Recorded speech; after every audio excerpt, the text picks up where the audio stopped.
Baik, selamat pagi teman-teman. Pagi. Jadi kami dari kelompok 1 akan menunjukkan eksperimen bagaimana tentang darah. Jadi kami akan melakukan 2 jenis eksperimen. Yang pertama, bagaimana komponen-komponen penyusunan darah. Lalu yang kedua, bagaimana kalau darah itu bercampur dengan minyak, dengan air gula dan air garam. Jadi di sini bahan-bahannya ada minyak, ada pewarna makanan, ada gula, ada tepung, ada garam, dan juga air. Nah, di sini kami menggunakan gelas-gelas dari lab dari sekolah kami. Nah, yang pertama kami akan menggunakan dan melakukan eksperimen apa sih komponen penyusunan darah. Yang pertama, kita tuangkan minyak ke sini terus tabung reaksi. Masukkan dulu. Aku mau aja. Semua ini. Ya. Pakai.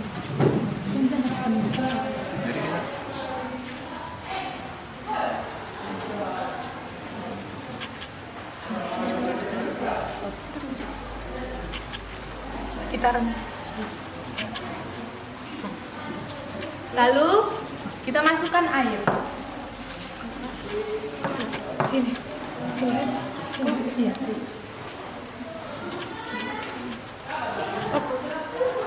Nah, setelah kita bisa lihat, lalu setelah itu kita masukkanlah tadi pewarna. Ini sebagai sampel darah.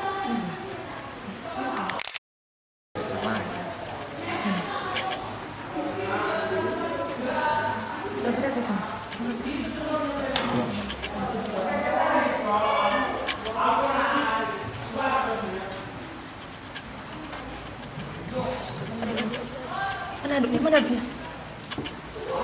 Kurang.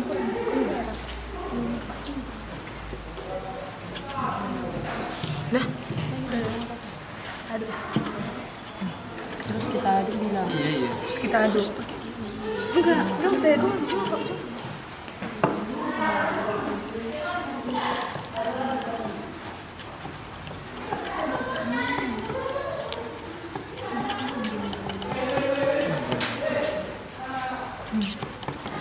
Jadi dia terklasifikasi.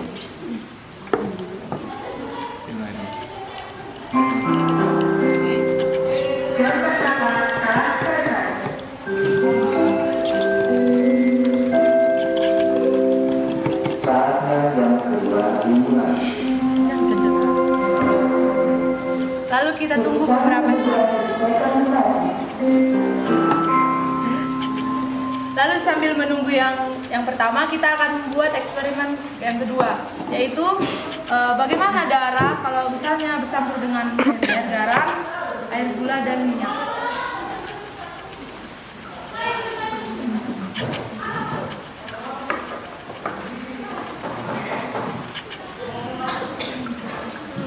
Garam tadi kita campur dengan air.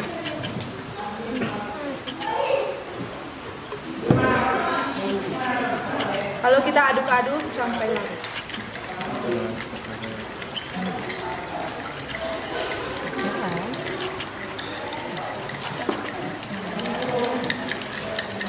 Enggak.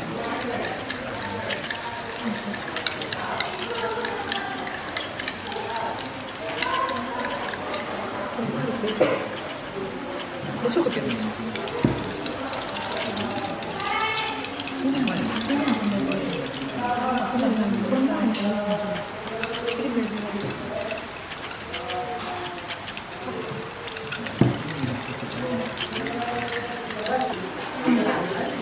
Kita aduk-aduk sampai larut.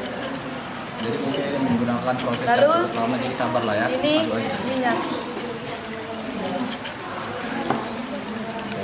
Namun mungkin di sini minyaknya kurang banyak, jadi tidak apa-apa, ini juga bisa.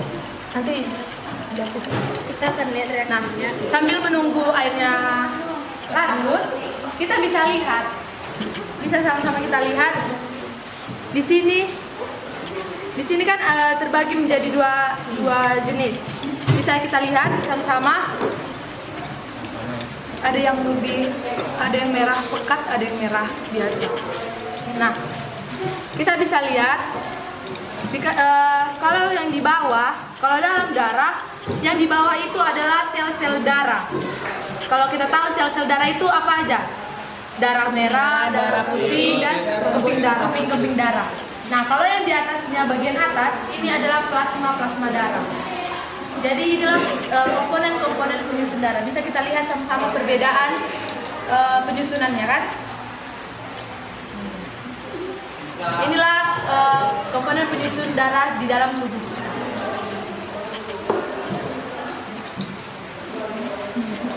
Nah, bisa kita lihat di sini sudah larut.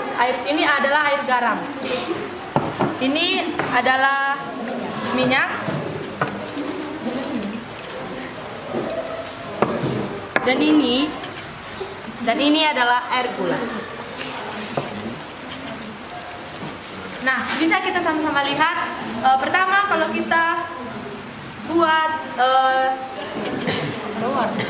darah dengan minyak, kita sama-sama perhatikan. Kita lihat sama-sama, darahnya menggumpal kan? Coba lihat, darahnya menggumpal. Nah, seperti inilah darah dalam tubuh kita. Kalau misalnya kita dalam tubuh kita banyak minyak, contohnya kalau kita makan daging, makan berminyak, makan gorengan, darah kita akan menggumpal. Itulah makanya terjadi penggumpalan, bisa menyebabkan penggumpalan darah dalam tubuh kita. Bisa kita lihat menggumpal kan?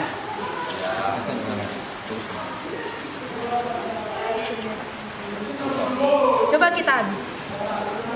Ini coba dalamnya. Nah, diaduk pun dia tetap menggumpal. Tetap ada gumpalan-gumpalan di dalam minyak tersebut. Seperti itulah dalam tubuh kita. Kalau kita kebanyakan mengonsumsi minyak, yang berminyak, makanan yang berminyak, maka darah kita akan menggumpal. Itulah makanya dianjurkan kalau bisa kita kalau makan sebaiknya mengurangi minyak. Lalu yang kedua garam. Air garam.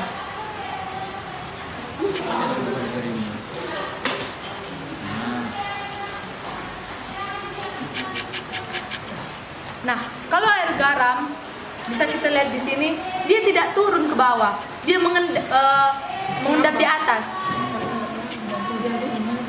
mengambang dia di atas. Coba kita aduk.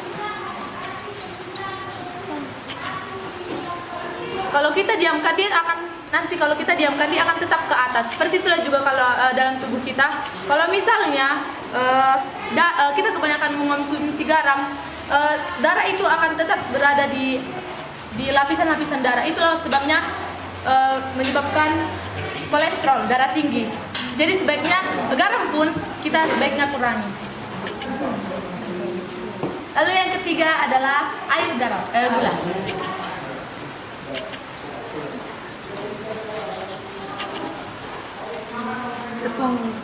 Kita tuangkan darah tadi ke air gula.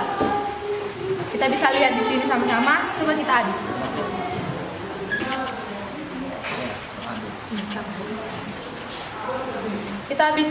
Kita bisa lihat di sini, dia memang bercampur kan, tapi kita lihat warnanya.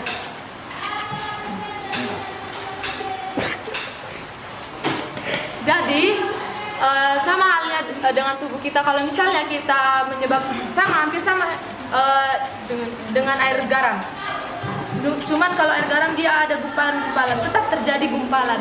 Jadi bisa kita lihat, kalaupun kita mengonsumsi air gula yang berlebihan, tetap tidak baik bagi darah kita dan bagi tubuh kita. Jadi inilah tadi eksperimen darah dari kami. Jadi terakhir, maaf, adalah air biasa. Ini air putih yang biasa kita konsumsi. Kita tuangkan warna tadi sebagai contoh darah.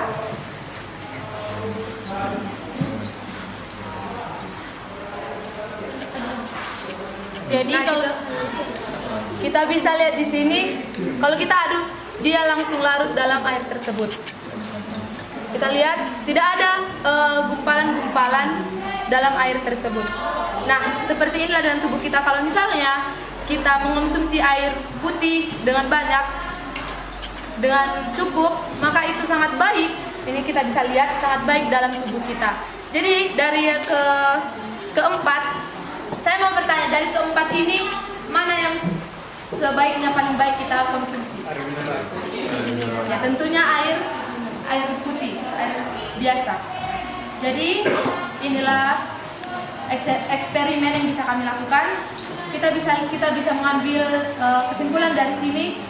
Kita kurang-kurangilah mengonsumsi minyak, air garam, dan air gula, karena itu tidak baik bagi darah kita, karena darah itulah yang menjadi transportasi oksigen, zat-zat dalam tubuh kita. Kalau terjadi penggumpalan darah, tentunya akan terjadi banyak penyakit. Nah, kalau ini tadi inilah tadi lapisan-lapisan darah dalam tubuh kita. Oke, jadi sekian hasil eksperimen kami. Bisa kita ambil kesimpulannya seperti yang tadi sudah dikatakan sebelum saya. Marilah kita mengkonsumsi air putih. Biarlah eksperimen ini bisa membantu dan menambah wawasan kita terhadap ilmu pengetahuan. Demikian dari kami ucapkan terima kasih.